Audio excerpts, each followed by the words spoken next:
بسم اللہ الرحمن الرحیم۔ رسول اللہ صلی اللہ علیہ وآلہ وسلم کے گرد ایسی عظیم المرتبت شخصیات موجود تھے جنہوں نے اپنے آپ کو اللہ پاک کی اطاعت کے لیے تیار کر رکھا تھا۔ جیسے ہی ان کے پاس اللہ پاک کا کوئی حکم آتا تو وہ خوش ہو کر اس پر لبیک کہتے اور اس کی انجام دہی میں کوئی دقیقہ فروگزاشت نہ رکھتے۔ چنانچہ قرآن کریم میں اللہ پاک نے ان کے بارے میں فرمایا، وہ لوگ جنہوں نے اللہ اور اس کے رسول کا حکم مانا، اس کے بعد کہ انہیں زخم پہنچے، ان میں نیکی کرنے والوں اور پرہیزگاروں کے لیے بڑا اجر ہے۔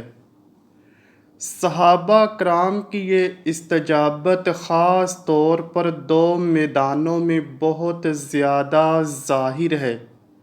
ایک تو اللہ کا قرب حاصل کرنے کے لیے اپنی تمام تر جمع پونجی خرچ کرنے کا میدان، اور دوسرا اللہ کی راہ میں جہاد کرتے ہوئے اللہ کی رضا کی خاطر نعمت شہادت کے حصول کی طمع میں اپنی جانوں کا نذرانہ پیش کرنے کا میدان۔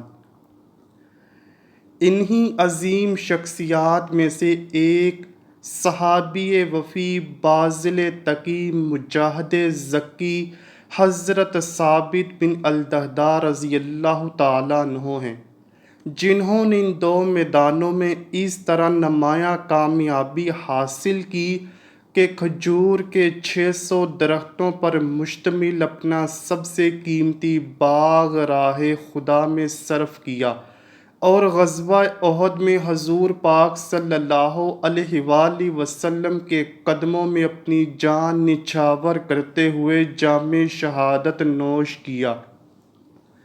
آپ کا نام ثابت، کنیت ابو الدہداء، خاندانی نسب بنی انیف سے ملتا ہے۔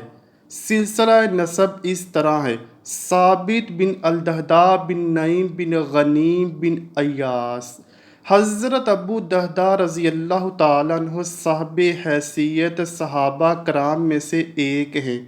آپ کے پاس کھجوروں کے 2 باغ تھے، جن میں سے بڑے باغ میں کھجور کے 600 درخت، کنواں اور مکان تھا۔ جب اللہ پاک نے قرآن مجید میں ارشاد فرمایا، کون ہے وہ شخص جو اللہ کو قرض حسن دے تو اللہ اسے بڑھا کر اس کے لیے کئی گنا کر دے۔ حضرت ابو الدہداء رضی اللہ تعالیٰ عنہ نے جیسی آیت کریمہ سنی تو حضور پاک صلی اللہ علیہ وآلہ وسلم کی طرف دوڑے آئے اور عرض کیا، کیا اللہ ہم سے قرض چاہتا ہے؟ آپ صلی اللہ علیہ وآلہ وسلم نے فرمایا، ہاں۔ حضرت ابو الدہداء رضی اللہ تعالیٰ عنہ نے عرض کیا، آپ پر میرے ماں باپ قربان ہوں، کیا اللہ ہم سے قرض مانگتا ہے حالانکہ وہ قرض سے بے نیاز ہے؟ ارشاد فرمایا، ہاں، وہ تمہیں اس کے بدلے جنت میں داخل فرمانا چاہتا ہے۔ اس پر حضرت ابو الدہداء رضی اللہ تعالیٰ عنہ کہنے لگے کہ میں اللہ کو ایسا قرض دینا چاہتا ہوں جو میرے لیے، میری بیوی کے لیے اور میرے بچوں کے لیے جنت کا ضامن ہو۔ آپ صلی اللہ علیہ وآلہ وسلم نے فرمایا، ہاں، کیوں نہیں؟ عرض کیا، آپ اپنا ہاتھ بڑھائیے۔ حضور پاک صلی اللہ علیہ وآلہ وسلم نے اپنا ہاتھ مبارک بڑھایا تو حضرت ابو الدہداء رضی اللہ تعالیٰ عنہ حضور پاک صلی اللہ علیہ وآلہ وسلم سے عرض گزار ہوئے، میرے 2 باغ ہیں، ان کے علاوہ میری کوئی جمع پونجی نہیں، میں وہ دونوں اللہ کو قرض دیتا ہوں۔ حضور پاک صلی اللہ علیہ وآلہ وسلم نے فرمایا، ایک اللہ کے لیے کر دو اور دوسرا اپنے لیے اور اپنے بچوں کے لیے معاش کا سبب بنا لو۔ تو حضرت ابو الدہداء رضی اللہ تعالیٰ عنہ کہنے لگے، اے اللہ کے رسول صلی اللہ علیہ وآلہ وسلم، میں آپ کو گواہ بناتا ہوں کہ میں نے ان دونوں میں سے بہتر اور بڑا باغ جس میں کھجور کے 600 درخت ہیں وہ اللہ کے لیے دے دیا۔ حضور پاک صلی اللہ علیہ وآلہ وسلم نے فرمایا، تب تو اللہ اس کے بدلے تجھے جنت عطا فرمائے گا۔ ایک روایت تو اس طرح ہے کہ رسول اللہ صلی اللہ علیہ وآلہ وسلم نے فرمایا، جس نے کوئی صدقہ کیا تو اس کے لیے جنت میں اس کا دگنا ہوگا۔ تو حضرت ابو الدہداء رضی اللہ تعالیٰ عنہ نے عرض کیا، میرے 2 باغ ہیں، اگر میں ان میں سے ایک صدقہ کر دوں تو کیا میرے لیے جنت میں اس کی مثل 2 ہوں گے؟ ارشاد فرمایا، ہاں۔ عرض کرنے لگے، دہدہ میرے ساتھ ہوں گی؟ حضور پاک صلی اللہ علیہ وآلہ وسلم نے فرمایا، ہاں۔ کہا، میرے بچے میرے ساتھ ہوں گے؟ حضور پاک صلی اللہ علیہ وآلہ وسلم نے فرمایا، جی ہاں۔ تو آپ نے اپنا ایک باغ صدقہ کر دیا اور اپنی بیوی کو بلایا۔ دہدہ، جی ابو دہدہ۔ بیوی بولی، کہنے لگے، میں نے اپنا یہ باغ صدقہ کر کے جنت میں اس سے دگنا خرید لیا ہے، تو اور میرے بچے میرے ساتھ ہوں گے۔ بیوی نے کہا، اللہ آپ کو آپ کی تجارت میں برکت دے۔ اسی طرح آپ کا ایک اور واقعہ مسند کتابوں میں درج ہے کہ ایک صحابی آئے، یا رسول اللہ صلی اللہ علیہ وآلہ وسلم، میرا ایک پڑوسی ہے جس کی کھجور ٹیڑھی ہو کر میرے گھر میں چند اس کی شاخیں ہیں، اس پر جب پھل لگتا ہے اور ٹوٹ کر گرتا ہے تو میرے بچے اٹھا لیتے ہیں، ہم غریب ہیں تو وہ بھاگتا ہوا آتا ہے اور آ کر میرے بچوں کے منہ سے کھجور کو نکال لیتا ہے۔ یا رسول اللہ صلی اللہ علیہ وآلہ وسلم، آپ اس کو کہیں کہ میرے چھوٹے چھوٹے بچوں پر اتنی زیادتی نہ کرے۔ رسول اللہ صلی اللہ علیہ وآلہ وسلم نے اسے بلایا تو آپ نے اس سے فرمایا، بھائی ایک سودا کرتے ہو؟ اس نے پوچھا، کون سا سودا؟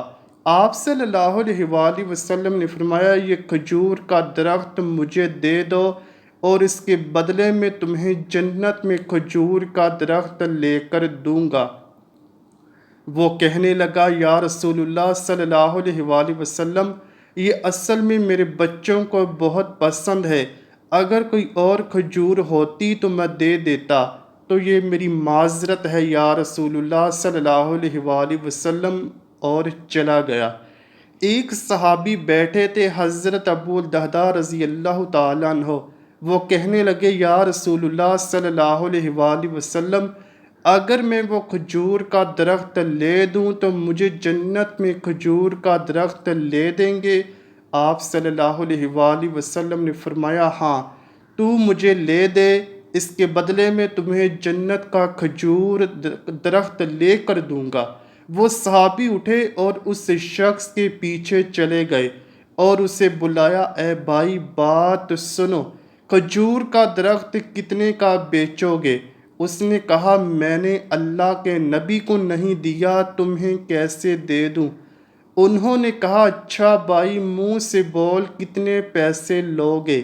تو اس نے جان چھڑانے کے لیے کہا کہ اپنا سارا باغ مجھے دے دو اور یہ ایک کھجور کا درخت لے لو۔ باغ میں 600 کے قریب درخت تھے۔ صحابی کہنے لگے، پکے ہو، سودے سے پھرو گے تو نہیں؟ وہ شخص کہنے لگا، میں پاگل تھوڑی ہوں جو مکر جاؤں گا، مجھے 600 کھجور کے درخت مل رہے ہیں۔ انہوں نے کہا، کھجور کا درخت میرا اور میرا سارا باغ تیرا۔ حضرت ابو الدہداء رضی اللہ تعالیٰ عنہ گئے اور باغ کے باہر کھڑے ہو گئے، اندر بھی داخل نہ ہوئے، اور جیب میں جو پیسے تھے وہ بھی زمین کے اندر ڈال دیے کہ یہ بھی باغ کی کمائی سے ہے، اور باغ کا جنت کے بدلے سودا کر دیا ہے اللہ کے نبی سے۔ اور اپنی بیوی کو آواز دی، باہر آؤ، یہ باغ اب ہمارا نہیں ہے، اس باغ کا اللہ کے نبی کے ساتھ سودا کر آیا ہوں۔ بیوی نے جب اللہ کے نبی کا نام سنا تو وہ بھی بچوں کو لے کر باغ سے باہر آ گئی اور کہا، تم نے بہت خوبصورت سودا کیا۔ حضرت ابو الدہداء رضی اللہ تعالیٰ عنہ حضور پاک صلی اللہ علیہ وآلہ وسلم کے پاس گئے اور فرمایا، یا رسول اللہ صلی اللہ علیہ وآلہ وسلم، میں نے سودا کر لیا ہے۔ فرمایا، ابو الدہداء کیسے کیا سودا؟ کہا، یا رسول اللہ صلی اللہ علیہ وآلہ وسلم، سارا باغ دے دیا اور وہ کھجور کا درخت لے لیا۔ حضور پاک صلی اللہ علیہ وآلہ وسلم نے فرمایا، پھر میرا سودا بھی بدل گیا، اور فرمایا، میرے ساتھی، میں اپنی آنکھوں کے سامنے دیکھ رہا ہوں کہ اللہ نے تیرے لیے جنت میں ایک محل نہیں سینکڑوں محل بنا دیے ہیں، اور ایک باغ نہیں ہزاروں باغ تیرے لیے تیار کر دیے ہیں۔ اور جب حضرت ابو الدہداء فوت ہوئے تو حضور پاک صلی اللہ علیہ وآلہ وسلم نے فرمایا، میں اپنی آنکھوں سے دیکھ رہا ہوں 1,00,000 جنت کے کھجور کے درخت ابو دہداء کے جنازے کے اوپر جھکے ہوئے ہیں۔ دعا ہے اللہ پاک ہم سب کو اپنے پیارے حبیب صلی اللہ علیہ وآلہ وسلم اور ان کی آل پاک سے سچی اور پکی محبت کرنے کی توفیق عطا فرمائے، آمین یا رب العالمین۔ امید کرتا ہوں کہ آپ کو ویڈیو پسند آئی ہوگی۔ اگر ویڈیو پسند آئی ہے تو ویڈیو کو لائک کیجئے، شیئر کیجئے اور چینل کو لازمی سبسکرائب کیجئے۔ کمنٹ سیکشن میں اپنی رائے کا اظہار بھی ضرور کیجئے گا۔ ملتے ہیں اگلی ویڈیو میں، تب تک کے لیے اللہ حافظ۔